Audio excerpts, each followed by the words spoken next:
Dans la collection Paroles semées, une émission de Marc Thomas. Dans l'émission d'aujourd'hui, je prends la suite de l'émission de la semaine dernière, intitulée « Sortir de la peur pour protéger ce qui est précieux ». La semaine dernière, nous évoquions la peur qui vient des dangers extérieurs et que cette peur nous est souvent le signal d'un danger qui nous permet de nous protéger. Nous parlions de la peur de soi, de ces peurs qui viennent du dedans, ces peurs d'être incapable, de ne pas savoir, de ne pas pouvoir, d'être moins bon que l'autre, ces peurs qui viennent souvent d'un manque de reconnaissance ou de dévalorisation que l'on a ressenti dans nos vies. Nous parlions aussi de la peur de l'autre, ces peurs qui viennent de nos relations avec des personnes écrasantes, avec des personnes toxiques, avec peut-être aussi le fait que nous n'osons pas assez ou que nous n'arrivons pas assez à exprimer ce que nous voyons, ce que nous ressentons, ce que nous pensons.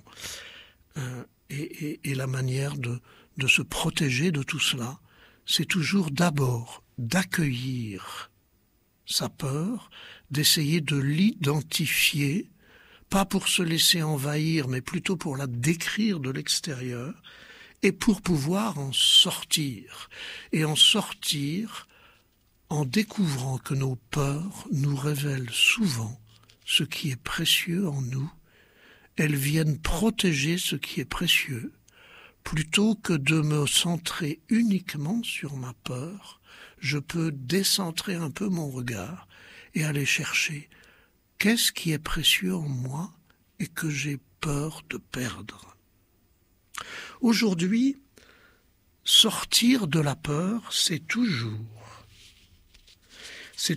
me recentrer sur moi et me protéger, c'est toujours parler de mes peurs pour les éliminer, c'est toujours chercher derrière mes peurs les désirs cachés.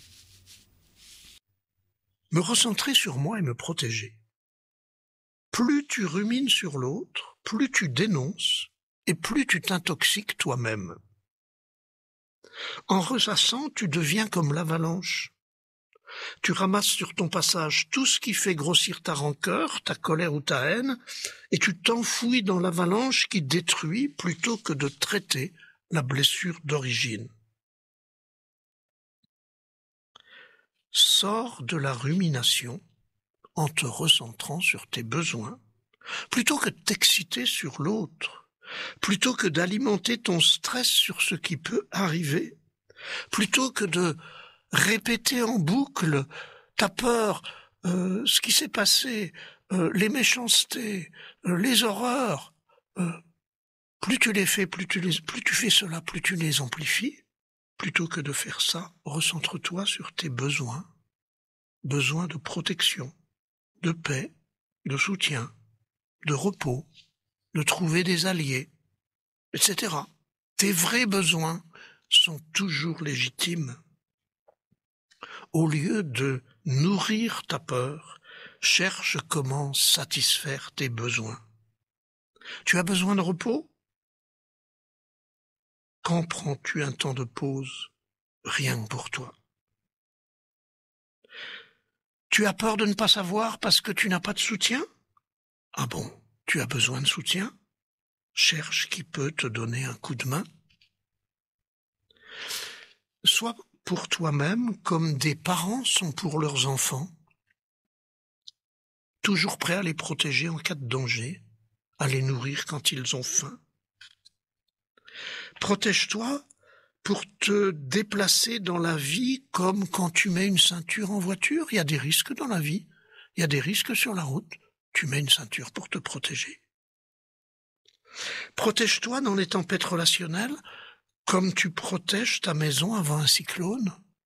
Identifie ce qui est fragile en toi, identifie le type de phrase ou d'attitude qui te déstabilise.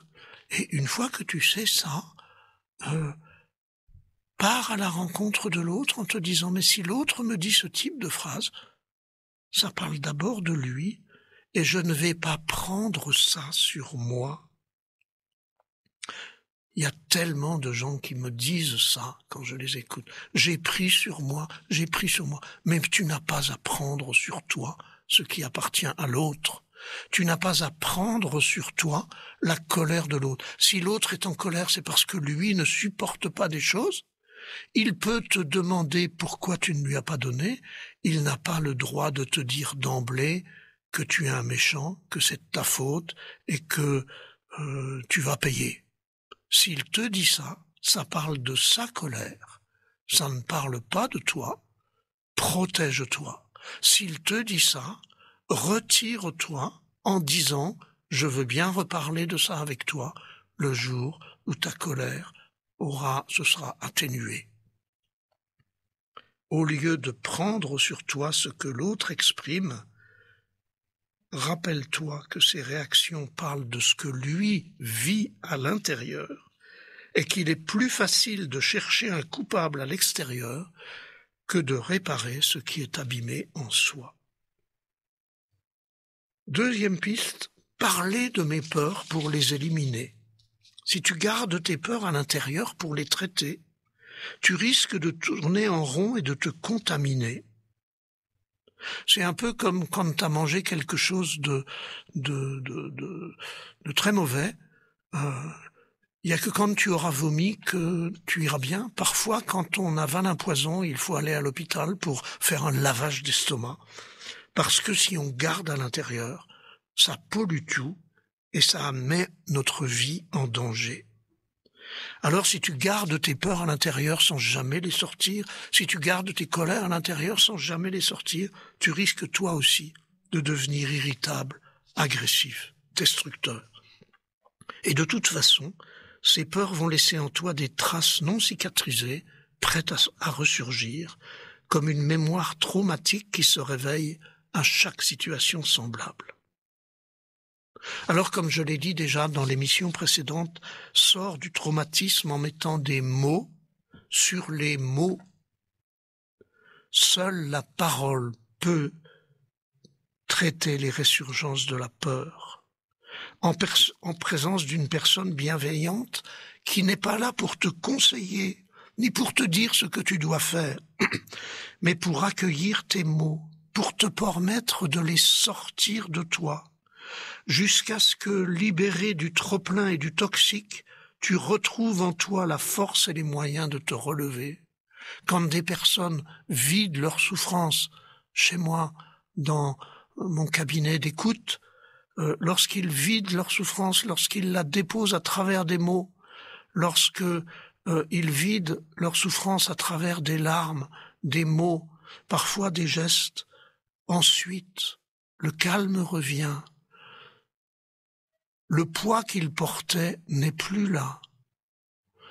L'envahissement des maux et des douleurs a disparu et laisse la place à un autre air qui peut venir en eux et qui peut être celui de la cicatrisation, de la restauration de soi, de redécouvrir que je ne suis pas que ma souffrance, que ma colère, que ma blessure, mais que derrière tout cela, il y a en moi des richesses à déployer. Seule la parole surgit de nos émotions, désinfecte les blessures, et tous ceux qui vous ont dit qu'il fallait taire ces émotions l'ont fait parce qu'ils ne savaient pas comment les traiter, il ne faut pas leur reprocher, mais c'était une erreur, parce que si je garde mes émotions sans les exprimer, elles m'infectent et me détruisent. Alors, troisième piste, cherche derrière tes peurs les désirs cachés. C'est Jacques Salomé encore qui écrit « Nos peurs sont les nids de nos désirs. Si j'ai peur de ne pas savoir ou de ne pas pouvoir, c'est que j'ai envie de savoir et de pouvoir. Si j'ai peur de l'échec, c'est que j'ai envie de réussir. Sors de cette spirale en rejoignant ton désir. Au lieu de dire comme d'habitude « mais je n'y arriverai jamais », si tu disais « pour y arriver, Comment je peux m'y prendre? Est-ce que j'ai les ressources personnelles sur lesquelles je peux compter? À quelles difficultés je vais être affronté? Comment les contourner? À qui puis-je faire appel pour m'accompagner ou me donner un coup de main? Au lieu d'en rester là, j'y arriverai jamais, de se lamenter, vous êtes déjà en train de construire le chemin de votre réussite.